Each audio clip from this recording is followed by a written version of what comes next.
At this point, the architect lost his train of thought. "Where was I?" he asked. Hughes reminded him that he had been complaining about how the Jews had got hold of everything before the war. "Oh yes, that was it," the architect said.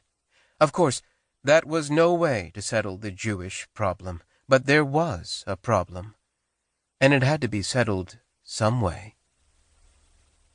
Hughes left the architect's house shortly after midnight, but this conversation stayed with him. After returning to North America, he described it in a lecture at McGill University in Montreal. 14 years later, in 1962, a version of the lecture appeared in the journal Social Problems. By this point, numerous theories had emerged to explain the procession of horrors that had unfolded under the Nazis and culminated in genocide: the existence of a uniquely German authoritarian personality, the fanaticism of Adolf Hitler. Hughes focused on another factor that implicated people who were anything but fanatics, and that was hardly unique to Germany. The perpetrators who carried out the ghastly crimes under Hitler were not acting solely at the behest of the Führer, he argued. They were agents of good people, like the architect, who refrained from asking too many questions about the persecution of the Jews because, at some level, they were not entirely displeased. Holocaust, Judeocide, various terms had been used to describe the Nazi campaign to exterminate the Jews. Hughes chose a more prosaic expression. He called it dirty work, a term that connoted something foul and unpleasant, but not wholly unappreciated by the more respectable elements in society.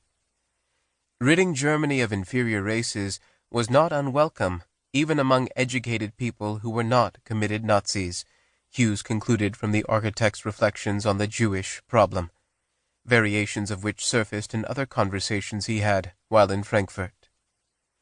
Having disassociated himself clearly from these people, and having declared them a problem, he apparently was willing to let someone else do to them the dirty work which he himself would not do, and for which he expressed shame. Hughes wrote of the architect, "This was the nature of dirty work, as Hughes conceived of it: unethical activity that was delegated to certain agents and then conveniently disavowed. Far from rogue actors, the perpetrators to whom this work was allotted had an unconscious mandate from society." In recent years, a growing body of evidence has confirmed that the Nazis did manage to secure such a mandate. As the historian Robert Galately shows in his 2001 book, Backing Hitler, the violent campaigns against Jews and other undesirables were hardly a secret to ordinary Germans who knew about, and not infrequently lent assistance to, the drive for racial purification. In this sense, Hughes's article in Social Problems, titled "Good People and Dirty Work," was prescient.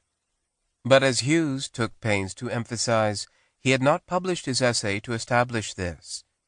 "I do not revive the case of the Nazi Endlösung, final solution of the Jewish problem, in order to condemn the Germans," he wrote, "but to recall to our attention dangers which lurk in our midst always."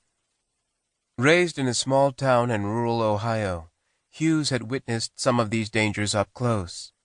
He was the son of a Methodist minister whose commitment to racial tolerance won him no love from the Ku Klux Klan, which, one night, dispatched some of its white-robed emissaries to the Hughes household to burn a cross on the family lawn. The experience imbued Hughes with an awareness of the darker currents that ran through his own society, and with a lifelong aversion to chauvinism of any kind.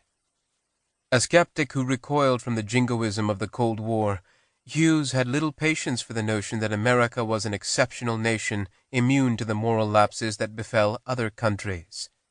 After his essay on dirty work was published, the sociologist Arnold Rose wrote to Social Problems to complain that Hughes had understated the uniquely murderous nature of Nazi racial ideology. In response, Hughes emphasized, again, that he hadn't written it with the German experience foremost in mind. "My essay was addressed to North Americans, to put us, and especially the people of the USA, on guard against